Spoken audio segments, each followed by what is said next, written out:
السلام علیکم ورحمۃ اللہ وبرکاتہ۔ امی، دل چاہتا ہے کہ بس آپ کے ہاتھ کے پکے کھانے کھاتی رہوں، قسم سے مزہ آ جاتا ہے، قرت نے دیسی گھی سے چوپڑی روٹی ساگ کے ساتھ کھاتے ہوئے کہا۔ ہاں، تاکہ تمہیں کبھی کھانا نہ بنانا پڑے، سب جانتی ہوں میں تمہاری یہ مسکے بازی، اس کی ماں نے روٹی توے پہ ڈالتے ہوئے مذاقن ناراض ہوتے ہوئے کہا۔ قرت ہنستے ہوئے اپنی انگلیاں چاٹتے ہوئے دعا پڑھنے لگی۔ الحمدللہ الذی اطعمنی ھذا، اللہ کا شکر ہے جس نے مجھے یہ کھانا کھلایا، اور اللہ میری امی کو جنت کے لذیذ کھانے کھلائے۔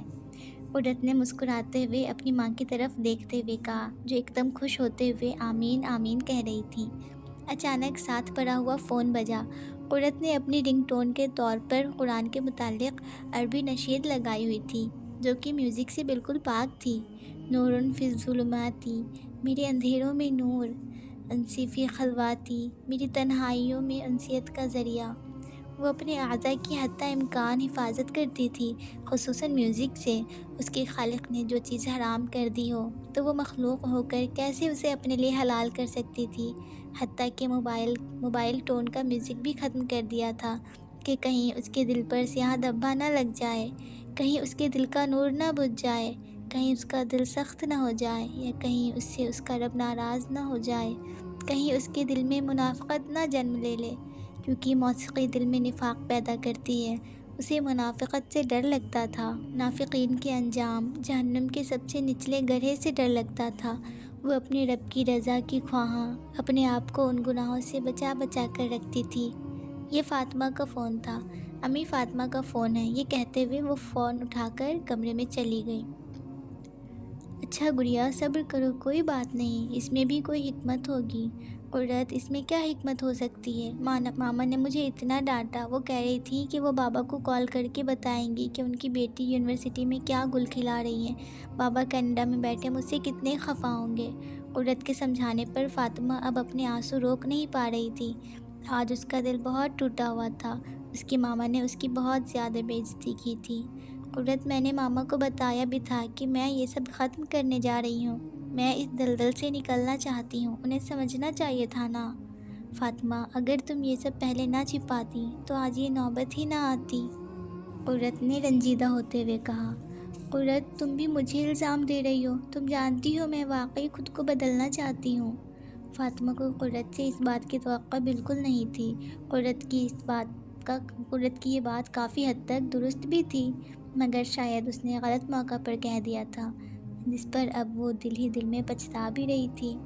سوری فاطمہ، میرا وہ مطلب نہیں تھا جو تم سمجھ رہی ہو، تمہیں برا لگا، آئی ایم ریئلی سوری، مجھے واقعی تم سے یہ امید نہیں تھی۔ یہ کہتے ہوئے فاطمہ نے کال کاٹ دی اور دوسری طرف قرت ہونٹ بھیج کر رہ گئی۔ اسے بہت شرمندگی ہوئی تھی کہ جو فاطمہ پہلے ہی ہرٹ تھی، اس نے اسے مزید ہرٹ کر دیا تھا۔ آئی ایم سوری، اللہ تعالیٰ مجھے معاف کر دیں کہ میری وجہ سے آپ کے بندے کا دل مزید دکھی ہو گیا۔ آپ پلیز اسے صبر دیں، اسے سیدھا راستہ دکھائیں، اسے اپنے قریب کر لیں پلیز، اللہ تعالیٰ۔ قرت دل ہی دل میں اپنے رب سے سرگوشیاں کرنے لگی۔ اسے معلوم تھا کہ فاطمہ بھی جذباتی حالت میں ہے، اسے تھوڑا وقت چاہیے، جب جذبات ٹھنڈے ہوں گے تو وہ اسے خود منا لے گی۔ فاطمہ نے موبائل سائڈ پر پھینکا اور منہ پر دونوں ہاتھ رکھ کر پھوٹ پھوٹ کر رونے لگی۔ اندر سے کسی نے سرگوشی کی، تمہارا رب تمہیں قبول نہیں کرنا چاہتا، اسی لیے تو یہ سب ہوا، تم جو خود کو گناہ سے بچانا چاہ رہی تھی۔ قرت نے جھوٹ کہا تھا کہ جب کوئی اس کی طرف جاتا ہے تو وہ خود آگے بڑھ کر اسے تھامتا ہے، مگر دیکھو یہاں تو سب نے تمہیں دھتکار دیا۔ فاطمہ کے آنسو یکایک رک گئے۔ کیا واقعی اس کے رب نے اسے قبول کرنے سے انکار کر دیا تھا؟ کیا اس لیے یہ سب نے اسے چھوڑ دیا کہ وہ بہت بری لڑکی ہے؟ مگر میں نے تو اپنی سب سے محبوب چیز قربان کرنا چاہی تھی نا اللہ، آپ کے حکم پر عمل کرنے کے لیے، پھر یہ سب کیوں؟ آنسو پھر سے بہنے لگے۔ وہ 2 دنوں سے بخار میں مبتلا تھی۔ اس کی ماما کا رویہ اب قدرے بہتر تھا۔ انہیں احساس ہو گیا تھا کہ اس دن انہوں نے فاطمہ کو کچھ زیادہ ہی ڈانٹ دیا تھا، حالانکہ وہ اسے اس سب سے جھنجھٹ سے نکالنا چاہ رہی تھی، مگر اندر کہیں مسز ریان کو اپنی تربیت میں کمی دکھائی دینے لگی تھی۔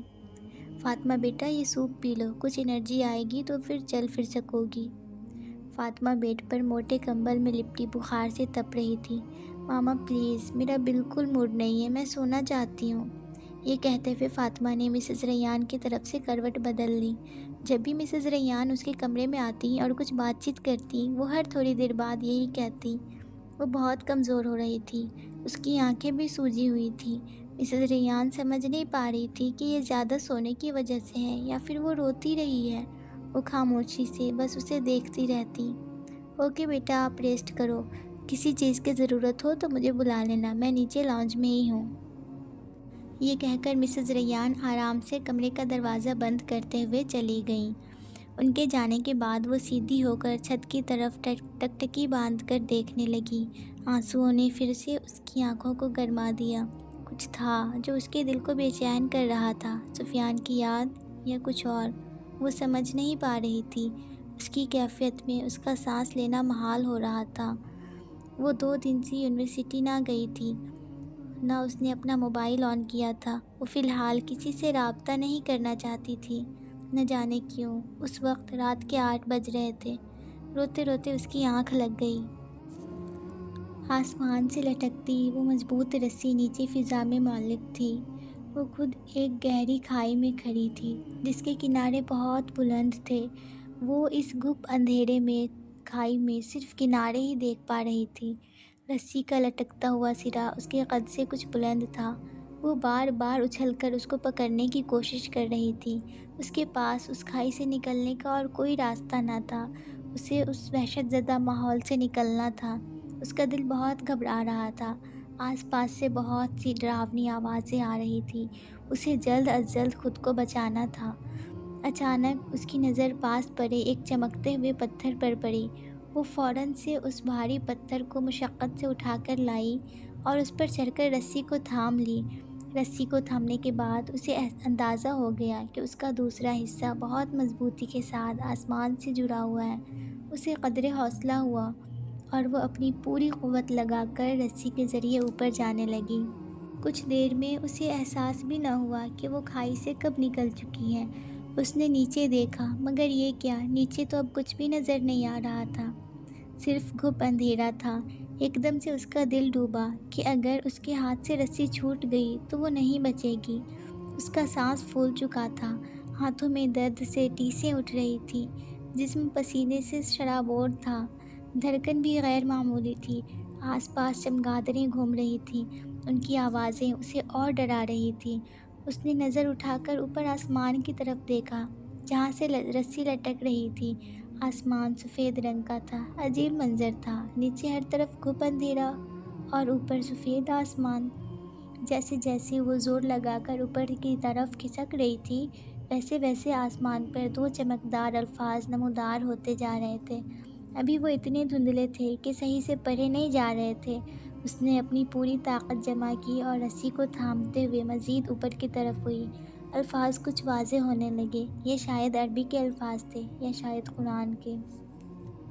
ان الفاظ سے پھوٹتے ہوئے نور سے اس کی آنکھیں چندیانے لگیں۔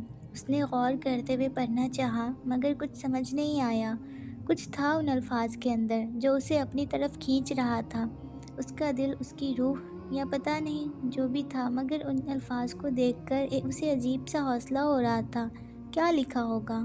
ابھی وہ یہ سوچ ہی رہی تھی کہ ایک چمگادڑ آ کر زور سے ٹکرائی اور یکایک اس کی چیخ نکل گئی اور ساتھ ہی اس کی آنکھ کھل گئی۔ وہ یکدم اٹھ کر بیٹھ گئی۔ فاطمہ کا سانس بہت پھولا ہوا تھا۔ اوہ، یہ خواب تھا۔ اس کا جسم اب کافی ٹھنڈا ہو چکا تھا، بخار اتر چکا تھا۔ اس نے گھڑی کی طرف نظر دوڑائی، یہ رات کے 3:30 کا وقت تھا۔ اوہ، آج پھر سے اتنا عجیب خواب، یہ میرے ساتھ کیا ہو رہا ہے؟ اس نے اپنے پھولتے ہوئے سانس کو بحال کرنے کی کوشش کی اور سائڈ ٹیبل پر رکھا پانی پیا اور دوبارہ بستر پر لیٹ کر سونے کی ناکام کوشش کرنے لگی۔ فاطمہ، اٹھو بیٹا، تمہاری فرینڈ آئی ہے یونیورسٹی سے۔ صبح کے 11:30 بجے مسز ریان نے آ کر اسے اٹھایا۔ فاطمہ نے آنکھیں مسلتے ہوئے گھڑی دیکھی تو حیران رہ گئی۔ اسے یاد تھا کہ صبح 5 بجے تک وہ جاگتی رہی اور اب اتنا لیٹ اٹھی۔ مجھ سے ملنے؟ مسز ریان اب فاطمہ کے ماتھے اور گردن پہ ہاتھ لگا کر اس کا بخار چیک کر رہی تھی۔